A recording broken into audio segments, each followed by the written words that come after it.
This is CBC Here and Now. People are going to bed at night time and wonder if someone is coming into their house, if their business is going to be safe until they get there in the next morning. It's escalating. A business owner in Carbonear says he had to close down following a rash of destructive break-ins. Weirdly enough, you can work as a contractual member at MUN for 10, 20, 30 years, still have no job security. Day 4 and the strike continues at Memorial University. Reporter Peter Cowan brings us the latest from the picket lines. It's definitely an adrenaline rush, very physical, demanding, and just a lot of fun. Corner Brook is bringing snow and the sport of snowcross to its city center. Good evening and welcome to Here and Now.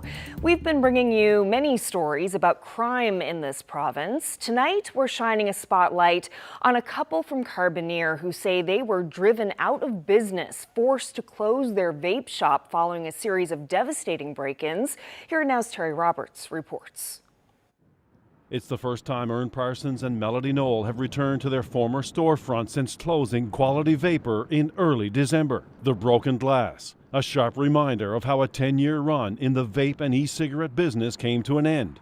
3 break-ins over 18 months. The death knell for their business was delivered on the morning of December 6th. While the owners were asleep, a group of thieves smashed their way into Quality Vapor. Windows and display cabinets destroyed. A small fortune in vape products stolen.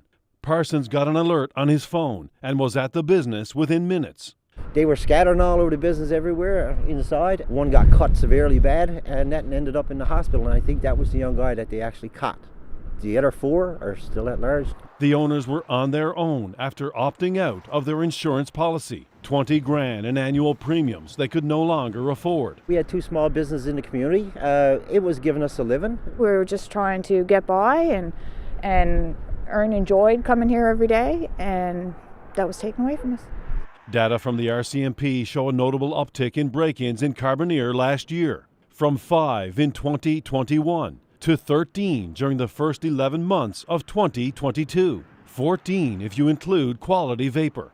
Ern Parsons feels it's an out-of-control situation. People are going to bed at night time and wonder if someone is coming into their house, or if they got a small business like we did, if their business is going to be safe until they get there in the next morning. And it's escalating. We certainly do our best to patrol the communities and watch out for any suspicious activities. The RCMP is struggling through an officer shortage, and they've launched a recruiting blitz. We are looking for members who are trained and qualified to do the job. Ern Parsons says the criminals have no fear because there's very little deterrence. You hardly see an RCMP officer, you know. Meanwhile, the RCMP have some tips for property and business owners. Plenty of surveillance cameras and reinforced doors, reinforced windows, security systems, alarm systems, all those things will help. Good advice, but it wasn't enough to save this business. Ern Parsons and Melody Knoll say they had no choice but to walk away. Terry Roberts, CBC News, Carbonear. Well, Newfoundland and Labrador Housing is looking to add more beds to the emergency shelter system. The government agency has put out a request for proposals seeking someone to operate a new shelter. And as Here and Now's Ryan Cook reports, there may already be a front-runner for the location. The Anglican Church of the Good Samaritan opened here in 2020 thanks to a mysterious donation of $2.5 million. And now it appears the church is looking to put this space to good use. They have an application in with the city for an emergency shelter here with up to 40 beds. That coincides with a request for proposals from Newfoundland and Labrador Housing, looking for an operator in St. John's to open a shelter with at least 30 beds. It could be a business or a registered nonprofit, but it has to be close to downtown and it has to be a low barrier shelter. And that means anyone can stay there, even if they're drinking, doing drugs, or experiencing a mental health crisis. The Gathering Place, the only other low barrier shelter in town, is full and has to turn people away most nights. Homelessness has spiked in the city since the pandemic began. NL Housing data suggests the number of people using shelters has more than doubled. It's open for anybody to bid, but it's clear that the Anglican Church hopes to be the host for this emergency shelter. Now, whether they're the operator or they just provide the location remains to be seen, and nobody from the church is doing interviews until the RFP process is closed. But it's sure to take a lot of pressure off of an already strained system. Ryan Cook, CBC News, St. John's.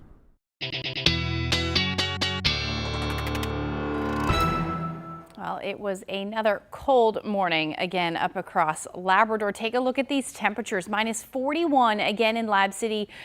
Same thing for Churchill Falls. Minus 34 in Happy Valley, Goose Bay, and Mary's Harbor reached minus 30. Now, these temperatures are the coldest temperatures recorded at least in the last 8 years. So certainly lots of cold air still gripping. We do have that cold air across the island as well. Take a look at this Badger, minus 28 this morning and minus 27 in Deer Lake, and then St. Anthony sat around minus 26. Now, taking a look at what's going on right now, most of the cold warnings have ended, except it has been reissued again for Lab City. Now your temperatures are going to drop again Friday night into Saturday morning, where you're going to see those wind chills into the minus 45 to minus 50 degree range. But the big story is the system moving in this weekend. We've got a number of warnings in place, as well as winter storm warnings, that blizzard warning along the coast as well. We'll break the full forecast down for you coming up. Thanks, Ashley. Well, it's day 4 of the strike at Memorial University. The PC party is calling for the legislature to reopen for an emergency sitting. It wants to make changes to the MUN Act to give faculty representation on the Board of Regents, something the government and the university have agreed to. I think if government were serious and was showed that willingness to reopen the legislature, which is they don't take lightly, to move the strike along, that would be a show of goodwill on government's part, and to be showing leadership. And hopefully, our hope, and I mean, I've spoken this several times the last couple of days, is that would spur them back to the bargaining table and I mean, hopefully get an agreement. Meanwhile, the union says there are many more issues at stake. Here Now's Peter Cowan has those details from the picket line. That's a good starting point, but that's not everything about collegial governance.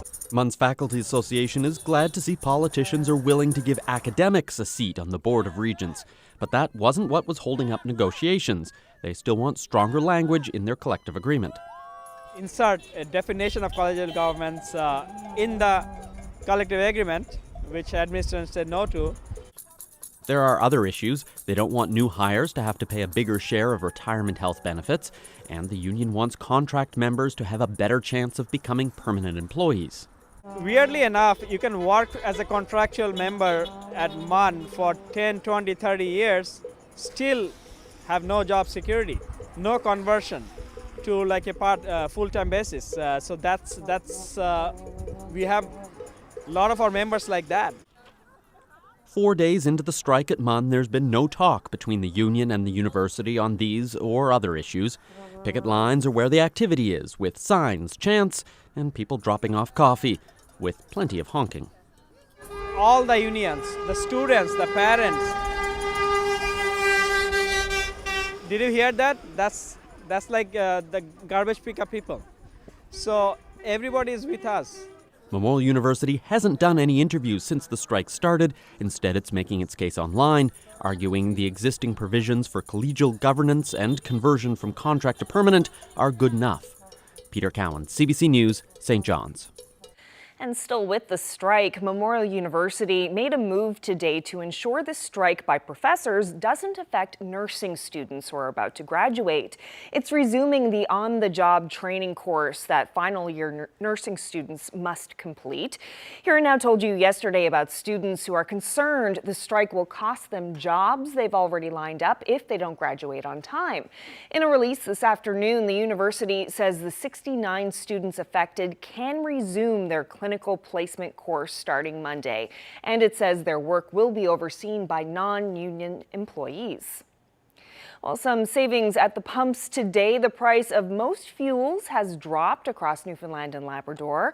Gas dipped slightly by 2.9 cents per litre. Drivers on the Avalon are now paying a maximum of $1.70 a litre for regular unleaded gasoline. Diesel dropped by nearly 6 cents a litre after rising twice last week. Furnace and stove oil are also down by between just under 5 cents and nearly 8 cents a litre. The only fuel to increase in price is propane at nearly 2 cents a litre. Well, 2 international flights had unplanned landings in the province in the past 24 hours. In St. John's, a British Airways jet flying from London to Jamaica landed at 5 this morning because someone was ill. And yesterday afternoon in Happy Valley Goose Bay, police were called to the airport for a diverted Delta flight heading to Detroit. The RCMP says an intoxicated 41-year-old man was taken off the plane and arrested for allegedly assaulting flight attendants and threatening some crew members. No one was injured. The man is charged with assault, mischief over $5,000, and uttering threats. And he's also facing charges under the Aeronautics Act. Well, February is Black History Month, and this morning Black Lives Matter NL held a flag-raising ceremony at St. John City Hall. As the CBC's Heather Gillis reports, the group would like to see the flag rise to prominence.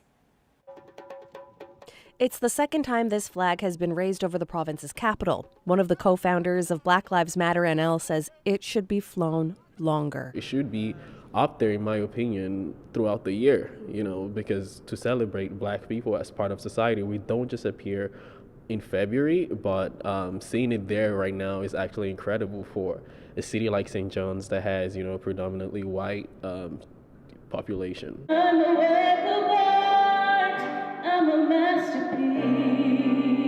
Today's event was a celebration of and for the province's Black community. Statistics Canada says 1.5 million people in the country report being Black. Co-organizers shared some of their common experiences, but highlighted diversity within the community and amongst themselves. For example, Raven is from Trinidad and Tobago. Precious and Brian, both from Nigeria, but speak different languages from the country. What makes you Black? Like, besides your skin, what are your cultural values? And when it comes to Newfoundland or to St. John's precisely, we have such a tapestry of Black people coming together. Black History Month has been celebrated in Canada since the mid-90s. Still, this group says there's a lot of work that needs to be done to recognize Black Canadians, starting with teaching more Black history in schools. Like, as a Black kid, studying a history that does not reflect you or your background, the way you're from, that to you can really affect you. All Black history is Canadian history. It all matters, and we can't have an incomplete side of the story. Raven says the Black Lives Matter movement gained a lot of support in 2020 after the killings of George Floyd and Breonna Taylor in the U.S., but says lately support's been waning. I actually challenge our allies, people who consider themselves to be allies, to put their allyship into practice. And when it comes to seeing the Black community reflected in this province, they'd also like to see this flag fly somewhere else, the Confederation Building. It represents the whole of Newfoundland as in a phase as well. So we'd like to see that flag flying there to show that as the province of Newfoundland, we celebrate you. Heather Gillis, CBC News, St. John's. Well, now to Labrador. The Lawrence O'Brien Arts Centre in Happy Valley Goose Bay is temporarily closed to the public after a sprinkler in the building went off last Thursday. The sprinkler happened to be located in the center's tech room, and it damaged a lot of equipment needed to run shows at the facility. The water seeped through the floor, damaging the walls and ceiling, and spread to the room that controls the sprinkler system.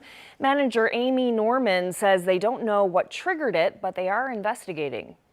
The sprinkler head that was going off is in our lighting booth, and we don't know how long it was going off for, at minimum over an hour. And so it completely soaked everything up in the booth. So our light boards, our sound boards, those types of things.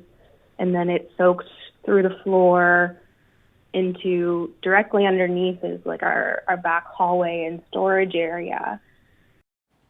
Well, the Lawrence O'Brien Arts Center is the only performance space in the community, and without a functioning sprinkler system, they can't safely reopen to the public. The center will remain closed temporarily while they work with the fire chief to determine what their options are.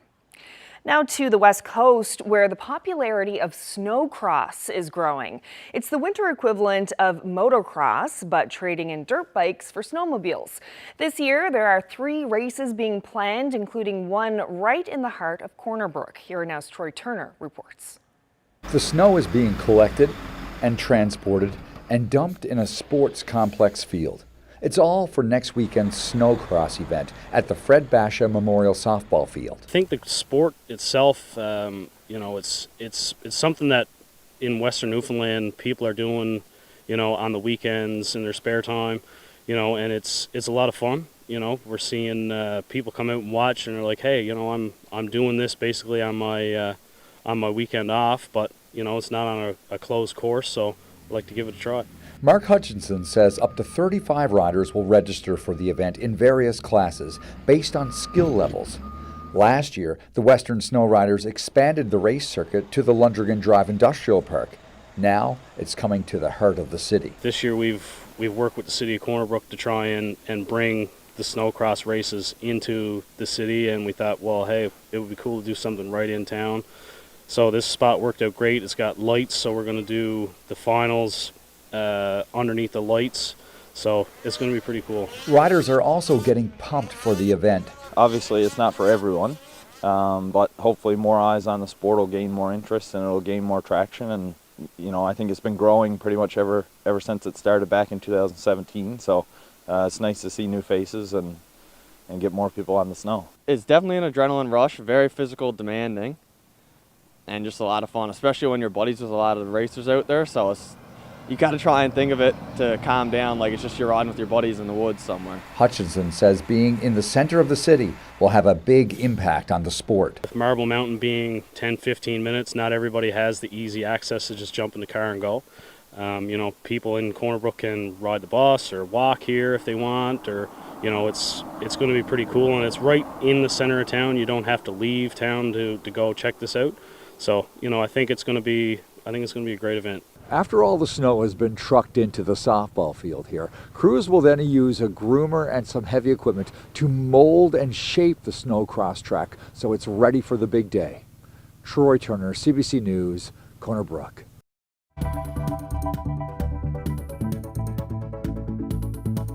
It's a bunch of people who are enthusiastic about the medium getting together and drawing, jamming.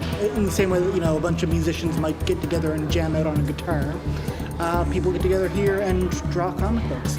After the break, we take you down to the Eastern Edge Gallery for a look at Hourly Comics Day. And we're also going to talk about how the temperatures are warming up, especially through tomorrow, and then drop like a rock through the weekend. I'll have the details coming up.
This weather forecast has been brought to you by Newfoundland and Labrador Tourism. Whatever you're up for this winter, discover experience packages at winterupnl.ca.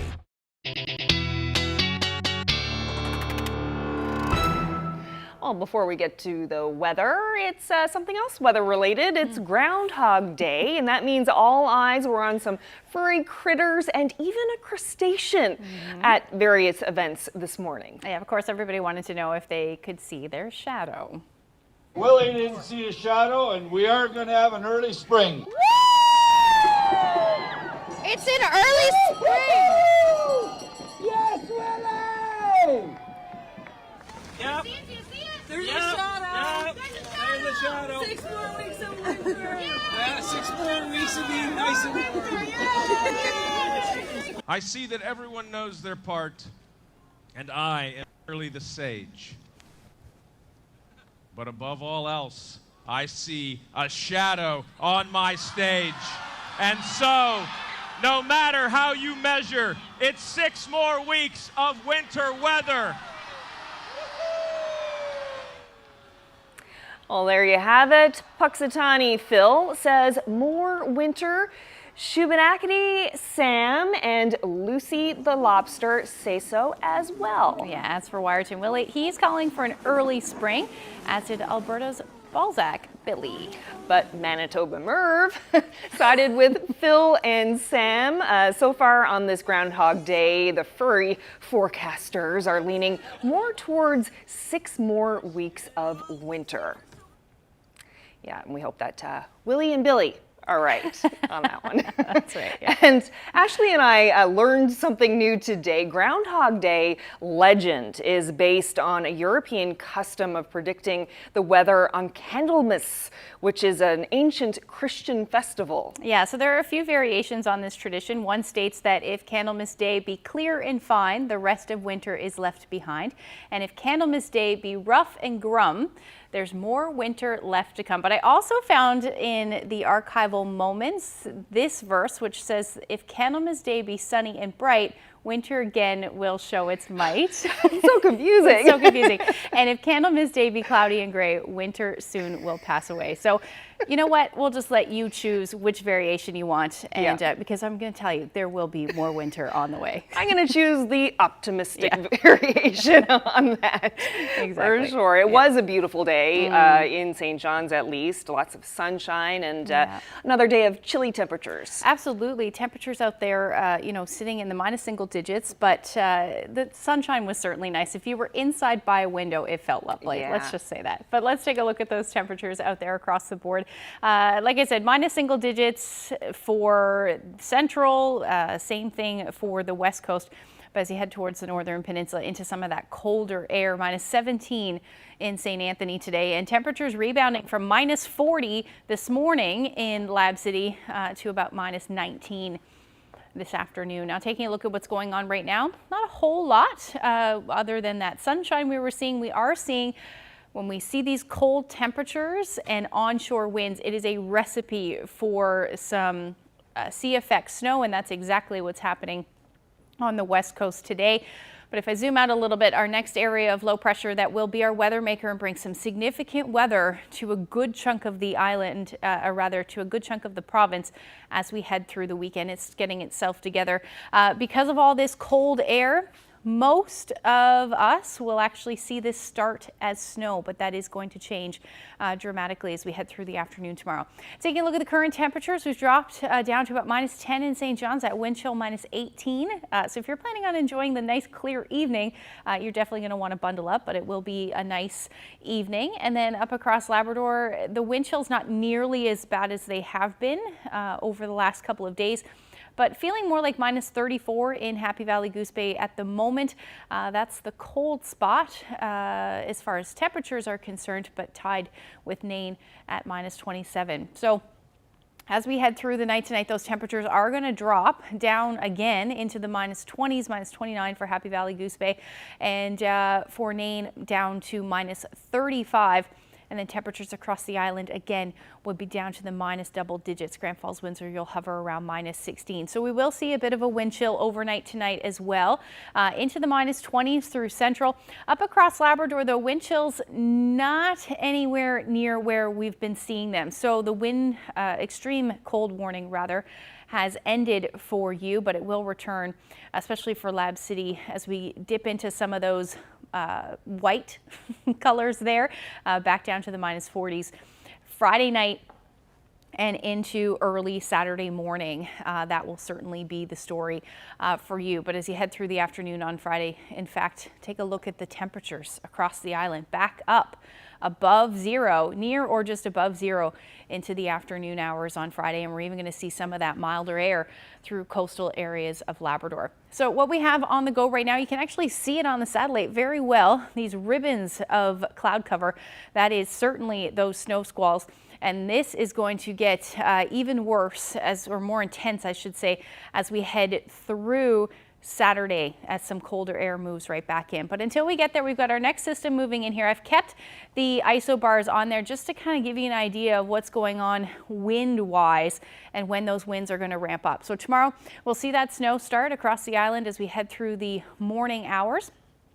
And then we're going to get into that rain for the Avalon and the Burin Peninsula by the time we get into the supper hour, and eventually that will clear off. It'll clear off fairly quickly as we head into Friday evening. But these isobars, these lines of equal pressure, are going to get tighter up across Labrador, and this is going to bring some pretty significant wind starting Friday night and then continuing through the day on Saturday, bringing blizzard conditions, very dangerous conditions, along with a lot of snow for coastal areas of Labrador. In behind this, lots of cold air as well. Another recipe for intense snow squalls through the day on Saturday and widespread areas of seeing those windy conditions. So that's going to continue right through the day on Saturday. So we'll just add some numbers to this for you. So Friday afternoon, areas across the island seeing between 60 to 80 kilometer per hour winds. This will start to ramp up for coastal areas of Labrador between 100 to 120. Even exposed areas could see 130 or 140 kilometer per hour winds. And this will be when we see the most intense blizzard conditions. Even across the island, you're looking at some pretty gusty winds through the day on Saturday. Some areas seeing in excess of 100 kilometers per hour. So you combine that with temperatures in the minus single digits, those wind chills will feel frigid. So we'll talk a little bit more about that when I come back. Wow, thanks, Ashley. Well, comic book artists of all ages and skill levels got together yesterday at the Eastern Edge Art Gallery in St. John's to take part in Hourly Comics Day. Here and now, video producer Mark Cumby stopped in to see what it was all about.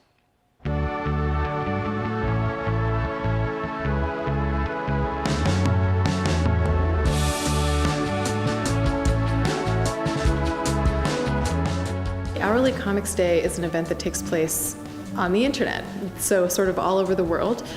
February 1st every year, comics artists of amateur and professional status and just anywhere in between participate in documenting each hour of the day that they are awake by making a panel about it, or sometimes even a full comic about it, which seems like a lot of work, but at least one panel for every hour of your day. And then when they post them online, they use the hashtag Hourly Comics Day so that everyone can find each other and see each other's days, get to know a day in the life, whatever it is that you do, and also just get drawing. It's a bunch of people who are enthusiastic about the medium getting together and drawing, jamming. In the same way that, a bunch of musicians might get together and jam out on a guitar. People get together here and draw comic books. And sometimes people collaborate on comics. One person will draw one panel and another person will draw the following one, so on and so forth. Or you can work on your own material, which is what I'm doing. I wanted to bring an in-person event to St. John's for this day because one, I'm lonely and I would like to meet other comics artists here. I moved here only a year ago from Ontario, and so I'm not only trying to find out who's here and what's going on, but also provide opportunities for people to get to know comics as something more than the Archie comics or newspaper strips they read as a kid. And Hourly Comics Day is a really accessible starting point because you just draw whatever you were doing today, and it can be eating breakfast, and it can be sitting at your work desk, and it can be all stick figures the whole time, but it's part of this larger thing. And so we're connecting not only to each other here, to comics, and then to this wider world that we otherwise don't have contact with.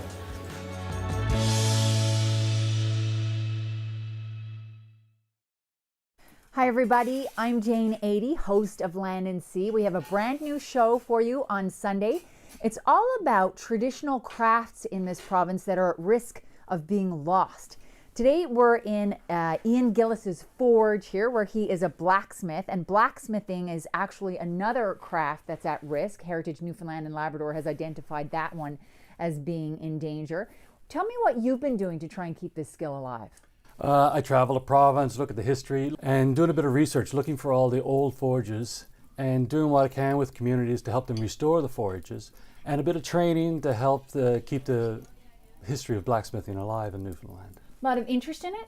Yes, for sure. Every time I find one, there's a lot of people and communities interested.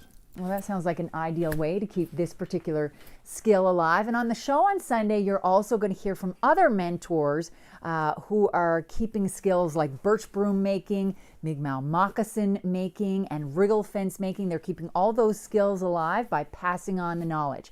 So tune in for Crafts at Risk this Sunday at 11:30 and Monday at 7. See you then.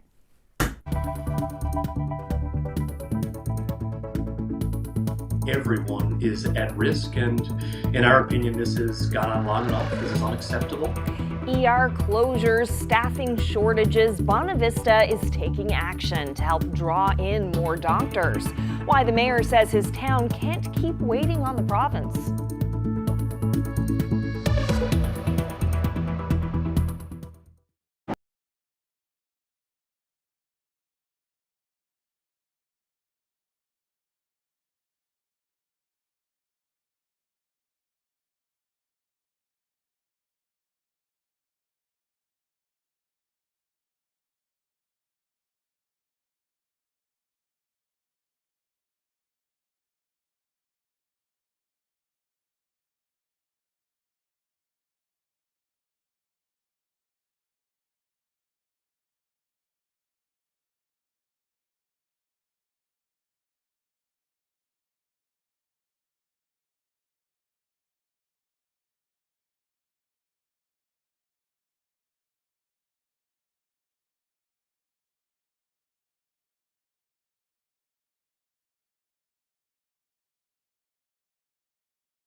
Well, emergency room closures and doctor shortages have plagued many rural communities, and now the town of Bonavista is hoping to take matters into its own hands. The council has decided to offer signing bonuses and property to doctors who decide to set up a practice there, and they're calling on government to help sweeten the pot.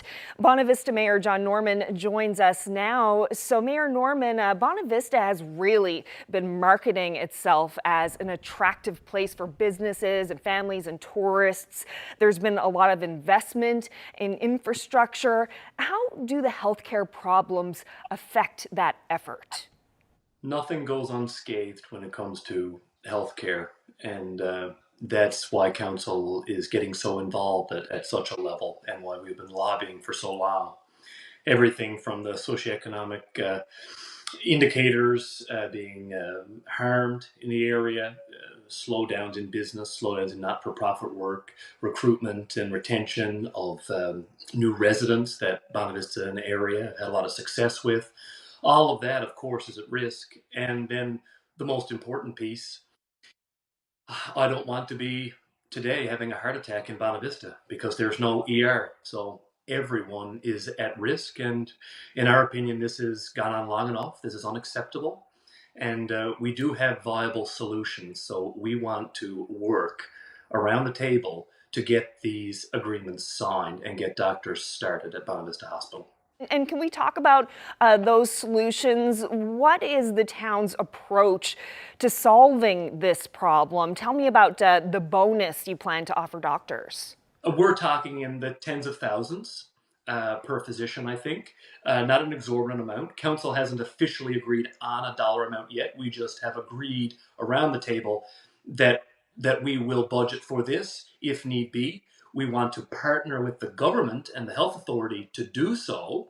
I don't think it's the responsibility, or should be the responsibility, of municipalities to be competing with one another right now in this province for healthcare professionals, but unfortunately that's where we are. We're also offering building lots in newly developed and serviced residential zones in the community, and these lots sell for $30,000, $40,000, $60,000, $70,000 for double lots. We have agreed that we will hand over a lot to any interested doctor coming into the community for $1. Okay, so how can your health authority, Eastern Health, help the town with its plan here?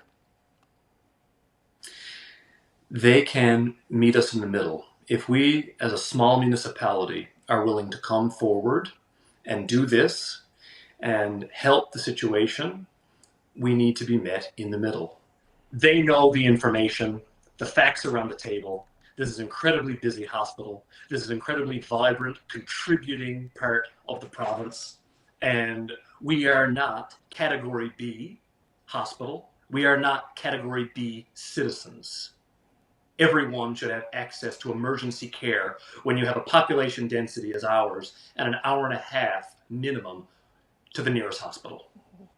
So will your ask be that the health authority match the signing bonus that you offer to physicians? Yes, they should. Just add to it all at once. Don't spend another 6 months negotiating, nickel and diming 3 or 4 physicians. That's all we're talking about here, that are interested to basically put out this fire in Bonavista and on the Bonavista Peninsula. That's it. 3 or 4 physicians, and a number of them have told me in multi-hour-long meetings they are very interested in Bonavista. They are very interested to sign agreements, but flexible schedule, compensation, and workload are the big factors. There are others, but those are the big ones, and I really believe those are things we can tackle if everyone comes to the table and agrees. Well, Mayor John Norman, we'll keep an eye to see what happens. Thank you so much for your time today. Thank you so much for having us. Well, now to a very different topic. The crowd at this hour's 22 Minutes is at it again. This time they're poking fun at a local turned national news story, the battle over bright lights in the historic Outer Battery. After months of public pressure, property owner Colin Way turned off his extremely bright lights. Way's lawyer says to expect an update on the matter sometime this week. In the meantime, we'll let the cast of 22 Minutes chime in. Newfoundland has a new public enemy #1, and it's not the Lord Thunder or Jesus. It's a man in the Battery who installed floodlights on his property and left them running 24 hours a day. He's the worst neighbor in Atlantic Canada since Maine. The lights were finally shut off this week thanks to some heroic efforts. A small community in Newfoundland is under siege by a villain. That light, I can't take it anymore. That joker across the street is driving me nuts. Ha ha ha! Frig you, asshole! I can't sleep! I'm gonna drive all my neighbors out so I'll have somewhere to park my F-250. Somebody help me! Where are you at? Oh boy, I'm Bayman. I'm not the hero Newfoundland needs, I'm the hero Newfoundland deserves. Hey, boy. Are you here to stop the giant floodlight? You mean the Bay signal? Yes, boy. What are you gonna do? We got just a thing for that now. Here in my utility belt. I says everything, my son.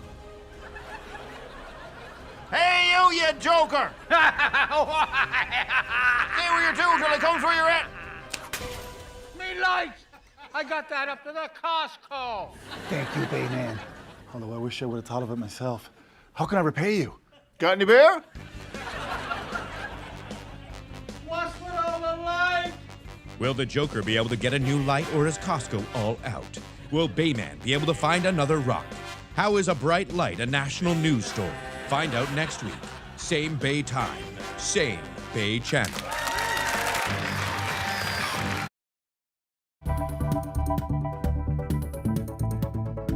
But I always take my camera wherever I go.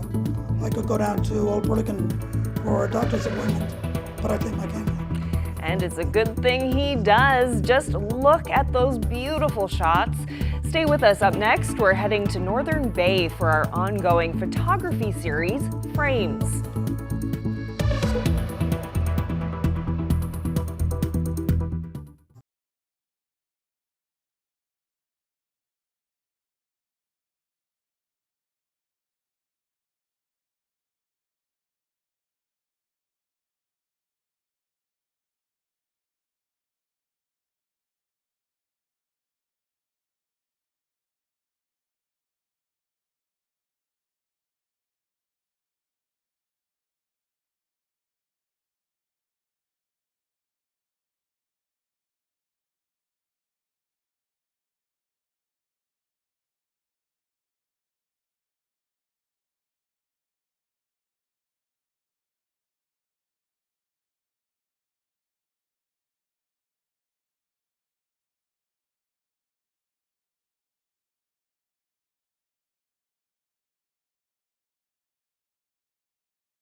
A change maker is someone who is able to put the needs of others before theirs. Dedicates themselves to making a better tomorrow for everyone. They can work together towards the common good. I am a Black change maker. I am a Black change maker. I'm a Black change maker. Meet the Black Changemakers at cbc.ca/Black Changemakers.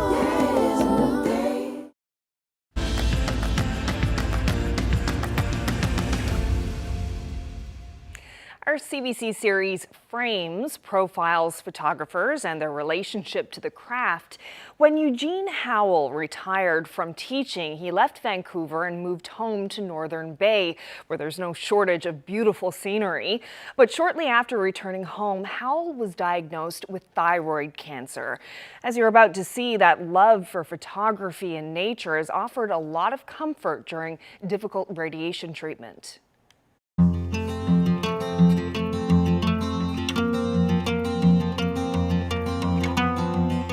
About 2 years ago, I discovered I started losing my voice. After seeing different doctors, I went in and they found out I had thyroid cancer. While I was doing my radiation, my photography actually was my coping mechanism.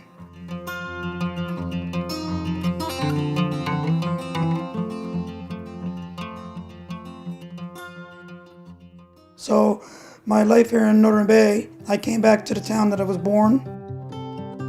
And when I was born, I was the youngest. And my father, when I was born, was 50. So we grew up very poor. But growing up in Northern Bay and Conception Bay North, we were very tied to the land as children. Our playground was the coves and the beaches and the boats. Some people complain about the weather. But when the weather is sometimes the worst and the wildest is when I go out and I capture the most crazy scenes of rugged beauty and nature's power. But I always take my camera wherever I go. I could go down to Old Burlington for a doctor's appointment, but I take my camera. And sometimes the best shots I've ever taken is when I didn't think. I just had the camera in the vehicle or in my packsack.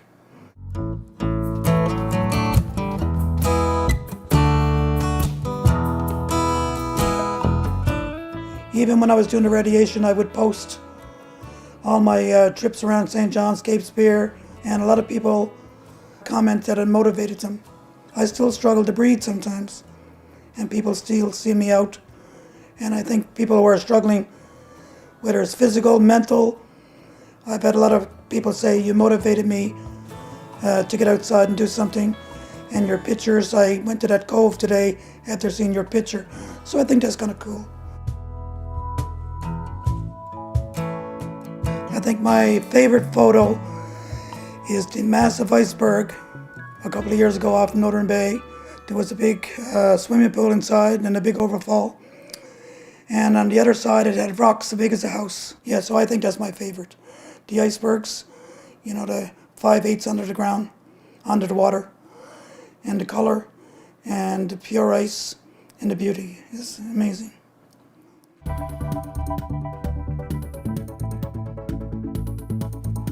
Well, just a reminder that if you look up at the sky tonight, you might have a chance to see something that won't happen again in our lifetimes. That's right. The green comet is now visible until the end of the month. The last time that this comet passed by Earth was 50,000 years ago. The age of the woolly mammoths and saber-toothed tigers. Pretty incredible. Stick around. I'll have your forecast just ahead.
We still got to come back. Some of our Saturday oldest again. and most traditional crafts are in danger of being lost.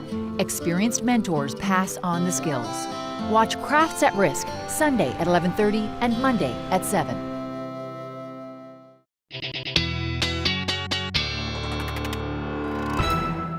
Okay, so before you get to the long-range forecast, Asha, earlier in the show you gave us a little lesson on Candlemas, a tradition that may have inspired Groundhog Day. Yeah, so we dug into the archives and found a story from back in 1972 in the Port-au-Port Peninsula, all about the French traditions. In the story, one woman describes the Candlemas king who would go door to door collecting for a community dinner. Take a look. How about Candlemas? Was there a special thing that would happen then? Oh, yeah. You used to have la chandeleur, used to call it. What was that? You used to go around the houses, be one with a pole. I suppose he was like the king, like, you know, have a big pole and they tie on the different, everybody would donate so much, every house, and then they'd put a string of ribbon on the pole. In the night time, they'd bring that to a certain house and they'd cook the feed then, everybody have the feed and dance.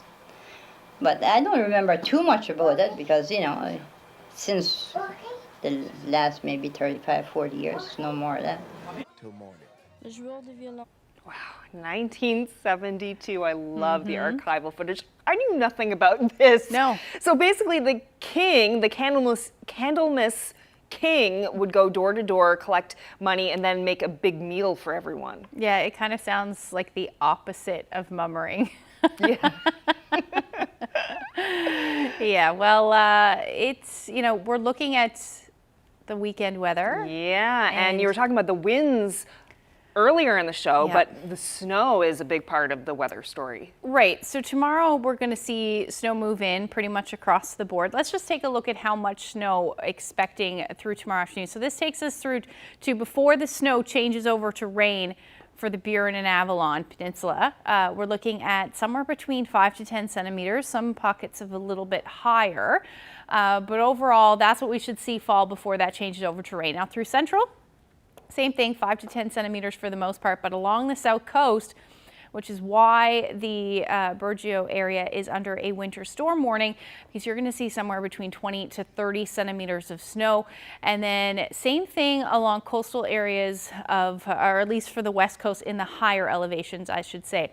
Now, if I continue this map through to Saturday afternoon, you can see up across coastal areas of Labrador, particularly from Makovic through to Hopedale, there's a pocket there that will likely see in excess of 80 centimeters of snow falling through the day on Saturday. And then we get back into that snow squall across the west coast.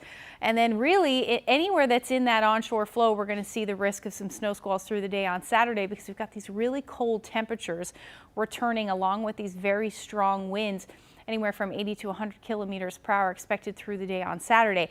So that means there could be some pockets that see 20 to 30 centimeters in some of these persistent squalls on Saturday. So you may drive in and out of them if you are traveling. Probably not a good idea on Saturday because if you get into some of these squalls, it will be blizzard-like conditions. Here's your temperatures on Saturday. Dropping right back down to minus 10 to minus 14. That's not even including the wind chill. 80 to 100 kilometer per hour winds are going to lead to wind chills in the minus 20s, maybe even the minus 30s. And then we've got that up across Labrador as well. So significant blizzard conditions certainly possible for the coast, but a lot of areas seeing blowing snow conditions through the day on Saturday as well. Now, here's the warnings. The watches right now, those will be warnings through the weekend, and I do anticipate that we'll see those warnings extend along the south coast, potentially the Burin Peninsula, as well as the Avalon. Now for your Sunday, things will start to clear out. We're still going to stay cold, and then cold air moving right back in again for Nain. Minus 26 will be the daytime high for you. But it's going to be a roller coaster ride for those temperatures for St. John's and eastern Newfoundland. Up above zero again on Monday, back down again on Tuesday. And then for central Newfoundland, you're looking at that similar warm-up, not quite as dramatic on Monday, but still above zero. And then western Newfoundland, your temperatures will hover around the 0 degree mark on Monday. And then Tuesday, looking at some sunshine to enjoy all the snow that will fall on the weekend. And we'll hover around minus 6. Now for Eastern Labrador after that, you're looking at a nice stretch of weather. Pretty typical for this time of year, between -15 to -18, and then Western Labrador similar. But Tuesday, you're looking at some more snow. Just before we leave you, I wanted to share this great shot of Grand Falls, Windsor. This is a sun dog. Thank you to Jill for that. If you have any weather photos, send them to Facebook, Twitter, or email them to nlphotos@cbc.ca. Oh, that is gorgeous. Love sun dogs. Yeah. That's how you know it's cold. Yes, very crisp. Yeah. And I guess tonight, tomorrow, good time for folks in coastal Labrador to prepare to hunker down Absolutely. for a while. Yeah, prepare for power outages, as we do see with winds and snow. So definitely.